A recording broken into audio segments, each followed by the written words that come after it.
Hello दोस्तों, तो आज मैं रिपेयर करूँगा ये 12 वोल्ट की इन्वर्टर किट। ये हाई फ्रीक्वेंसी पे बेस्ड होती है। ये मॉसफेट इसके अंदर दोनों स्विचिंग करा के ट्रांसफार्मर के अंदर वोल्टेज प्रोड्यूस करते हैं, जिससे कि हमारी 12 वोल्ट से 220 वोल्ट बन जाती है। सबसे पहले मैं इसको पावर देने से पहले एक बार शॉर्टिंग चेक कर लेता हूँ। अगर शॉर्टिंग हुई तो हमारी बैटरी ख़राब हो सकती है, शॉर्ट हो गई। तो इसके अंदर एक 7812 IC भी लगी होती है जो 12 वोल्ट के लिए होती है। तो एक बार इसको भी चेक कर लेता हूँ मैं, शॉर्ट तो नहीं है। तो ये भी हमारी ठीक थी और इनपुट भी हमारा ठीक था।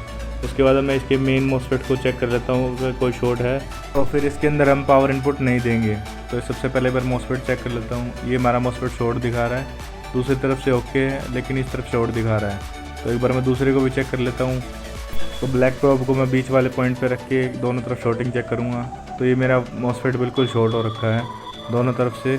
तो मुझे इसके मॉसफेट्स को चेंज करना होगा। तो इसके अंदर पावर देने के लिए मैंने खुद की बनाई हुई लिथियम पावर बैटरी ली है। तो सबसे पहले मैं इन दोनों मॉसफेट्स को निकालूंगा, उसके बाद इसके अंदर पावर दूंगा। तो एक बार मैं इनको थोड़ा सा सोल्डर कर लेता हूँ ताकि हमारा डीसोल्ड करने में कोई प्रॉब्लम ना आए। तो कुछ इस तरह से मुझे अच्छे से इसको सोल्ड करना है। उसके बाद डीसोल्डर पंप की हेल्प से डीसोल्ड करना है। तो कुछ इस तरह से हीट करके मुझे डीसोल्डर पंप से निकाल देना है इन दोनों मॉसफेट्स को। उसके बाद निकाल के हम इन दोनों को चेक करेंगे। तो मेरा एक मॉसफेट डिसोल्ड हो चुका है और अब मेरा दूसरा मॉसफेट भी डिसोल्ड हो चुका है। तो मैं इन दोनों को बाहर निकाल लेता हूँ। तो दोनों मॉसफेट्स को बाहर निकालने के बाद मैं एक बार चेक करूँगा इनमें से कौन सा ख़राब है। तो चेक करने के लिए मल्टीमीटर को लिया मैंने। मल्टीमीटर की ब्लैक प्रोब को रखूँगा मैं बीच वाले पॉइंट पे और साइड में शॉर्टिंग चेक करेंगे। तो हमारा ये वाला मॉसफेट तो बिल्कुल ओके था। तो फिर मैं दूसरे मॉसफेट को चेक कर लेता हूँ एक बार। तो मेरा दूसरा मॉसफेट बिल्कुल शॉर्ट हो रखा था दोनों तरफ से। तो इसके अंदर जो मॉसफेट लगे थे वो थे IRF ZN44N। तो ये वाले दोनों ख़राब हो चुके थे।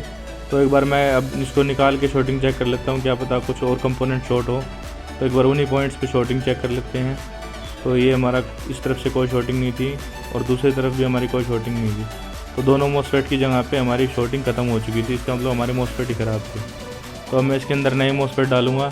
मैं इसके अंदर यूज़ करूँगा P55NF06 मॉसफेट, जो कि 55 एम्पेयर होता है 60 वोल्ट में। तो ये हमारे उससे ज़्यादा बेटर क्वालिटी के हैं। तो मैं इन दोनों की प्लेसमेंट कर देता हूँ। तो इन दोनों को कुछ इस तरह स्लॉट में लगा के मैं उनकी पोजीशन सेट करके इसको सोल्ड कर दें स्टार्ट कर देता हूँ। तो मैं जल्दी से सोल्ड कर लेता हूँ इनके तीनों लेग्स को। तो एक एक करके मैं इसको सोल्ड करके और फिर इसको टेस्ट करूँगा। तो अब मेरी अच्छे से सोल्डिंग हो जाने के बाद मैं इसको थोड़ा सा साफ़ कर लेता हूँ PCB क्लीनर से। तो PCB को मैं अच्छे से क्लीन कर लेता हूँ आइसोप्रोपाइल अल्कोहल से। तो ये PCB क्लीनिंग के लिए बेस्ट रहता है।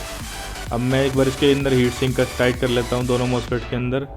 तो कुछ इस तरह से पोजीशन रखते हुए दोनों स्क्रूज को लगा देना है, जिससे कि हमारी हीट सिंक अच्छे से टाइट हो। ध्यान रहे दोस्तों, अच्छे से टाइट करना है वरना हमारा मॉसफेट ख़राब हो सकता है हीट ट्रांसफ़र ना होने की वजह से। तो कुछ इस तरह से दोनों स्क्रूज लग जाने के बाद मेरा अच्छे से फिक्स हो गया है। तो यहाँ पे इसके इनपुट है और इनपुट से ये हाई फ्रीक्वेंसी स्विचिंग करा के यहाँ से आउटपुट मिलता है। तो अब मैं इनपुट डालने के लिए 2 वायर को फोल्ड कर लेता हूँ, प्लस माइनस के लिए बैटरी इनपुट के लिए। तो मेरा नेगेटिव लग गया। अब मैं इसके पॉजिटिव वायर को लगा देता हूँ यहाँ पर। तो पॉजिटिव वायर लग जाने के बाद मैं इसके अंदर आउटपुट लेने के लिए 2 वायर को कनेक्ट कर लेता हूँ आउटपुट की तरफ। तो एक मेरा वायर लग चुका है। अब मैं इसके अंदर दूसरा वायर लगा देता हूँ। तो दोनों वायर लग जाने के बाद मैं इसके अंदर इनपुट डालना शुरू करूँगा। तो ये इनपुट के लिए मैं खुद की बनाई हुई 12 वोल्ट की बैटरी यूज़ करूँगा। और आउटपुट लोड टेस्ट के लिए मैं करूँगा एक 100 वाट के बल्ब का यूज़, क्योंकि दोस्तों ये किट हमारी 100 से 150 वाट तक का आउटपुट लोड दे सकती है। तो मैं इसलिए सीधा 100 वाट के बल्ब से यूज़ करके देखूँगा इसको। तो मैं बल्ब के वायर को डायरेक्ट कनेक्ट कर लेता हूँ ताकि मुझे बाद में कोई शॉक वगैरह ना लगे। पहले कनेक्ट करके मैं इनको दूर कर लेता हूँ, सेपरेट करके अच्छे से साइड कर देता हूँ। तो अब मैं इसके अंदर बैटरी का इनपुट डाल देता हूँ। तो ये हमारा बैटरी का पॉजिटिव लग जाएगा, तो ये हमारा बैटरी का नेगेटिव लग जाएगा। अब तो मेरे बैटरी नेगेटिव पॉजिटिव लग जाने के बाद भी हमारा बोर्ड ऑन नहीं हुआ, क्योंकि हमने इसके अंदर स्विच के वायर को कनेक्ट नहीं किया। तो कुछ इस तरह से यहाँ पे स्विच है, तो इन दोनों को हमें शॉर्ट करना पड़ेगा, जिससे कि हमारा बोर्ड ऑन हो जाएगा। तो शॉर्ट करने के लिए मैं एक कनेक्टर का जंपर बना के यूज़ कर रहा हूँ। तो मेरा जैसे ही कनेक्टर लगता है तो हमारा बोर्ड ऑन हो जाता है अच्छे से, और ये बल्ब को फुल ब्राइटनेस के साथ ग्लो कर रहा है। तो जैसे ही मैं इसको हटा रहा हूँ हमारा किट बंद हो जा रही है, और जैसे लगा रहा हूँ हमारी किट ऑन हो जा रही है। तो ये मेरा फुल बैटरी से चल रहा है।